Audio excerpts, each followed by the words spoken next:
Good afternoon and welcome to Part 6 of NBA HealthGroup's webinar mini-series on the Meaningful Use Core Measure requirements.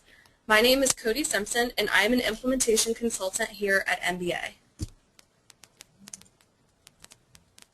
Today's webinar will focus on measures 12 and 13, electronic copy of health information and clinical summaries.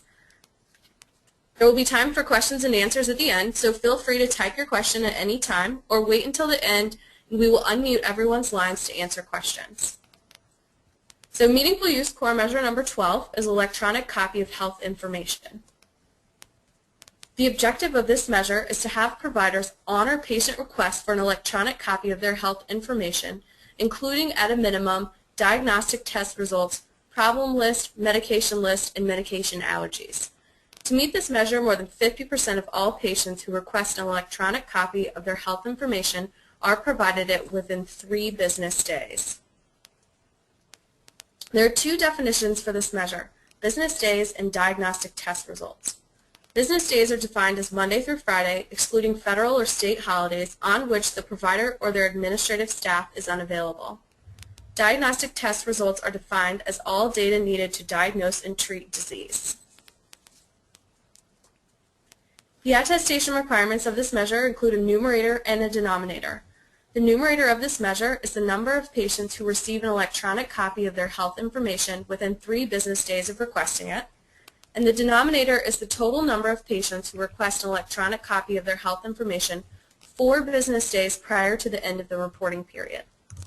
The resulting percentage must be greater than 50% to meet this measure, and a provider may be excluded from this measure if they have no requests from patients for an electronic copy of their health information. So to download a patient chart, the user would first select Print from the chart viewer on the clinical desktop. From the drop-down list that appears, select Download Chart. A download chart screen will appear and prompt the user to enter the requesting information.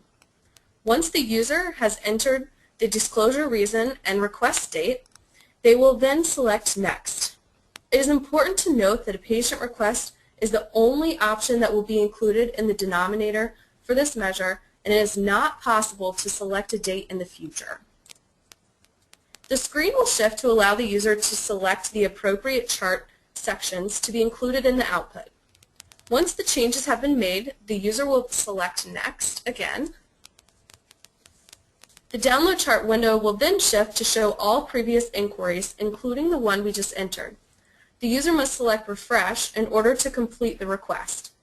The request will then appear with the completed date and time. The user can then select the request, which will bring up a download dialog box and allow the user to save the information electronically. This information could also be uploaded to a patient portal if you have that available.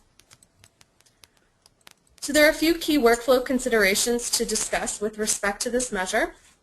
First, the practice must establish workflows for administrative staff to track and complete requests from patients.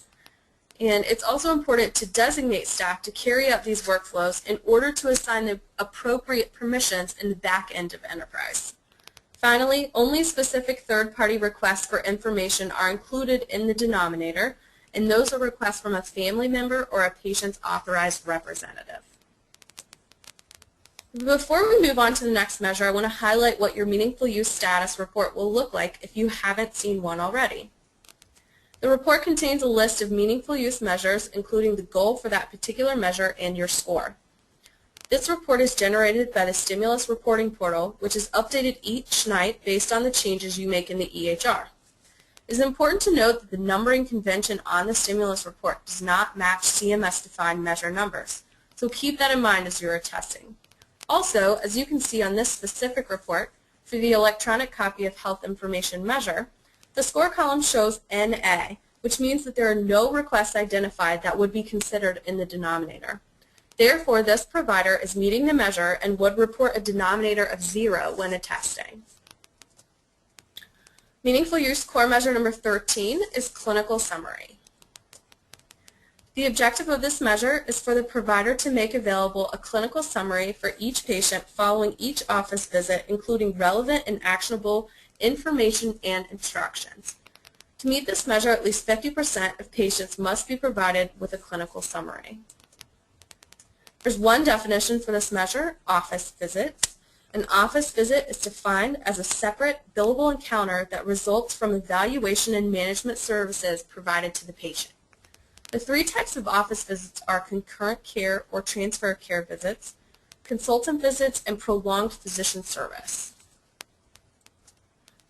This is a list of the 14 content requirements that must be included in a clinical summary. The great part about Enterprise is that the clinical summary can be set to pull directly from the note created for the visit. So there are no additional steps to creating the summary, just printing. The attestation requirements of this measure include a numerator and a denominator. The numerator of this measure is the number of office visits for which the patient was provided a clinical summary within 3 days, and the denominator is the number of office visits completed by the provider. The resulting percentage must be greater than 50% to meet this measure, and a provider may be excluded from this measure if they did not have any office visits during the reporting period. So there are two options for printing the clinical summary: immediately after the note is completed or directly from the daily schedule. Upon completion of a note, the provider is prompted with an encounter summary window.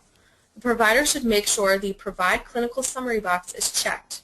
When the provider then selects Save and Continue, a print dialog box will appear, allowing the user to adjust print settings and send the document to the printer. If the provider does not print the clinical summary immediately after finalizing or saving the note, then the clinical staff can select the CS icon on the patient's schedule to print the clinical summary for the patient. This is a sample of a typical clinical summary that would be presented to a patient at the completion of their visit or within 3 business days. You can also indicate the patient does not want to receive a clinical summary following each visit in the patient profile dialog, accessed by selecting the I in the patient banner. The patient preferred communication section appears as the third section of the patient profile, where clinical summary preferences can be updated. The user can select whether the patient prefers to receive the clinical summary printed, saved to a file, or has declined the summary entirely. There are a few key workflow considerations to discuss with respect to this measure. First, the clinical summary can be presented via email, electronic media, or printed after each visit. The method of printing can be set to auto-print or manually from the daily schedule. This should be decided based upon the workflow in your organization. And clinical staff should update a patient's record if the patient does not wish to receive a copy of their clinical summary. The patients declining the summary will be counted in the numerator. Thank you so much for your attendance on today's webinar. Our next webinar will be held on March 8th from 12:10 to 12:20, or you can join us for the same session from 3:10 to 3:20 that afternoon. We will be covering core measures 14 and 15, exchange key clinical information, and protect electronic health information. A recording of today's presentation will be posted to our website, and please do not hesitate to contact us with any questions you may have. Thank you for participating, and this webinar is concluded.